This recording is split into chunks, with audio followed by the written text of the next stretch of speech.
There is a tomato called the Mikado. It appeared in American seed catalogs in 1886. Farmers in Ohio and Virginia grew it by the acre.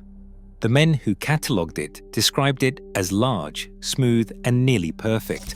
By 1983, it was gone, not eaten into extinction, not killed by disease, replaced, quietly, commercially, permanently replaced. And the Mikado was not alone. In 1903, American seed companies offered 408 distinct varieties of tomato. By 1983, only 79 remained. 80 years, 80% gone, and nobody voted on it. I found this while pulling a thread on something else entirely. I was looking into the USDA's earliest agricultural archives, trying to understand why the crop diversity maps from the 1800s look almost unrecognizable compared to what we grow today. The colors are wrong, the variety is wrong. What I found was a number so large, it did not make sense at first. 200,000. That is how many distinct plant varieties the United States Department of Agriculture had catalogued by 1950. 200,000 varieties of food, tomatoes and wheat and lettuces and melons and beans and gourds, collected from every corner of the planet, grown in American soil, adapted to American conditions.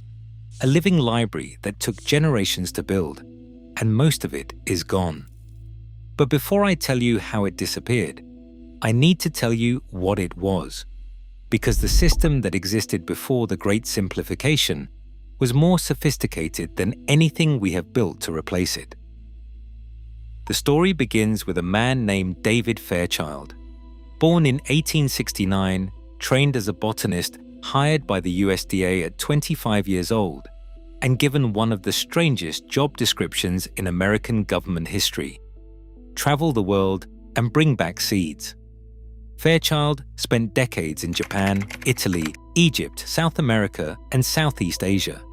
He personally introduced over 200,000 plant varieties to the United States: mangoes, pistachios, nectarines, soybeans, dates. The plants that would eventually feed an entire continent came through his hands and the hands of the network he built, the Office of Seed and Plant Introduction, established in 1898. The philosophy behind it was almost radical in its simplicity. Genetic diversity is a form of national security. A nation that grows many things can survive the failure of any one of them. A nation that grows only a few cannot. Fairchild understood something that the century following him would spend decades slowly, systematically unlearning. Because here is what American agriculture looked like before the Great Simplification. In the 1890s, the USDA was mailing roughly 1 billion seed packets per year directly to farmers. Not 1 million, 1 billion. Farmers in Georgia were growing tomato varieties developed in Massachusetts. Farmers in Wisconsin were growing melon varieties originally collected in Afghanistan. Local varieties were selected, adapted, shared, and traded within communities across generations.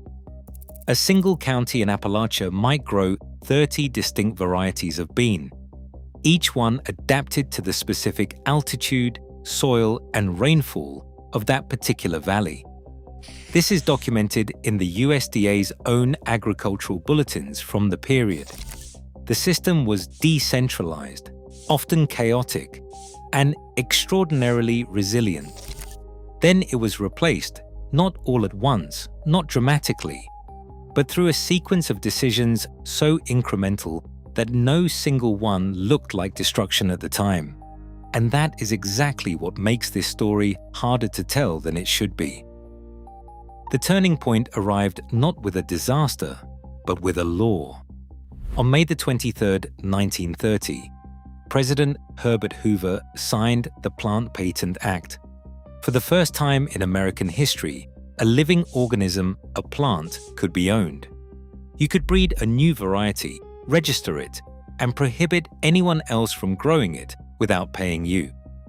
The stated intention was to incentivize commercial plant breeding. The practical effect was to begin converting seeds from a shared commons into a commodity. Commercial seed companies expanded. Independent regional seed companies consolidated or disappeared. And the USDA's free seed distribution program, the one that had been mailing 1 billion packets per year, had already been quietly defunded by Congress 6 years earlier in 1924, following sustained lobbying from commercial seed interests who argued the government was undercutting their business. First, the government stopped giving seeds away. Then it allowed seeds to be owned. And then, over the following decades, the varieties that could not be commercially owned, the ones that belonged to everyone, adapted to specific places, began to vanish. But here is where it gets measurably worse. In the 1950s and 60s, something called the Green Revolution swept through global agriculture. Scientists with genuine, urgent intentions developed high-yield varieties of wheat, rice, and corn that produced dramatically more food per acre. Norman Borlaug, who received the Nobel Peace Prize in 1970, was its most famous architect. Yields tripled. Famines were averted in India and Mexico. By the statistics available at the time, it looked like an unconditional success. What it required, though, was uniformity. The new high-yield varieties needed precise inputs, specific amounts of synthetic fertilizer and irrigation to achieve their promised yields. Farmers who adopted them had no reason to maintain the older varieties they had grown for generations, and the older varieties, once abandoned, had nowhere to go. No coordinated government program was preserving them. No institution was collecting them systematically. They were simply not planted, and a seed that is not planted does not survive. The fragility of what replaced them became undeniable in 1970. A fungal blight swept through the American corn crop. By the time the season ended, 15% of the entire United States corn harvest had been destroyed. Roughly $1 billion of food, by 1970 valuations, consumed by a single pathogen in a single growing season. The reason it spread so fast was not bad weather or poor farming practices. It was genetics. By 1970, approximately 70% of all corn planted in the United States carried one single genetic trait, Texas male sterile cytoplasm, because that trait made commercial seed production more efficient. One trait, 70% of the national crop. When the fungus found that trait, it had an unbroken genetic highway stretching from the Gulf of Mexico to the Canadian border. The scientists who investigated the outbreak were explicit. The National Academy of Sciences published its findings in 1972, stating that the monocultures dividing the American landscape were, in their exact words, impressively uniform and impressively vulnerable. That same year, USDA botanist Jack Harlan wrote something that should have changed the course of agricultural policy. He wrote that the old seed varieties stand between us and catastrophic starvation on a scale we cannot imagine. The resources he was describing were already disappearing. No one changed course. By 1983, a landmark survey commissioned for the National Academy of Sciences documented what had already been lost. Researchers pulled original seed company catalogs from the early 1900s and compared them against what was actually available 80 years later. The findings were not estimates or projections. They were direct comparisons. Of the 408 tomato varieties available in 1903, 79 survived, 81% gone. Of the 288 beet varieties, 17 remained, 94% gone. Of the 554 cabbage varieties, 28 survived, 95% gone. The losses were not random. The varieties that survived were the ones with commercial value, the ones that shipped without bruising, that produced uniformly, that looked consistent under fluorescent supermarket lighting. The varieties that disappeared were the ones adapted to specific soils, specific climates, specific communities, the ones that belong to a place. And once a variety is gone, once the last seed has been planted and not saved, once the last plant has died without producing viable offspring, it is gone permanently. The genetic information encoded in that variety, developed over centuries or millennia of selection and adaptation, simply stops existing. There is no backup. There is no archive entry that reconstitutes a living plant. Which is why what happened on February 26, 2008 is both remarkable and devastating. On that date, the Svalbard Global Seed Vault opened on a Norwegian island 600 miles from the North Pole.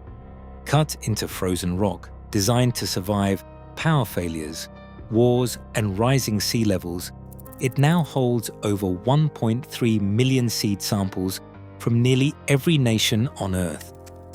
The international community spent the equivalent of $9 million building an Arctic fortress to preserve what once grew freely in every county of every state in America. We built a vault to protect what we dismantled.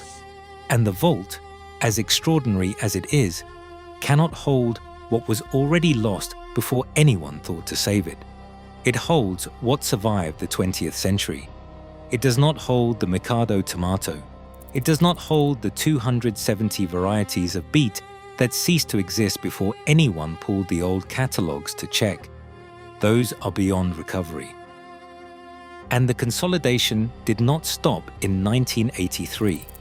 Between 1990 and 2015, more than 600 independent seed companies were acquired, merged, or shuttered. By 2018, following a wave of corporate mergers, 3 companies controlled more than 50% of all commercial seeds sold on Earth. The same genetic narrowing that produced the 1970 corn blight is still underway. Only now it operates at a global scale, not a national one.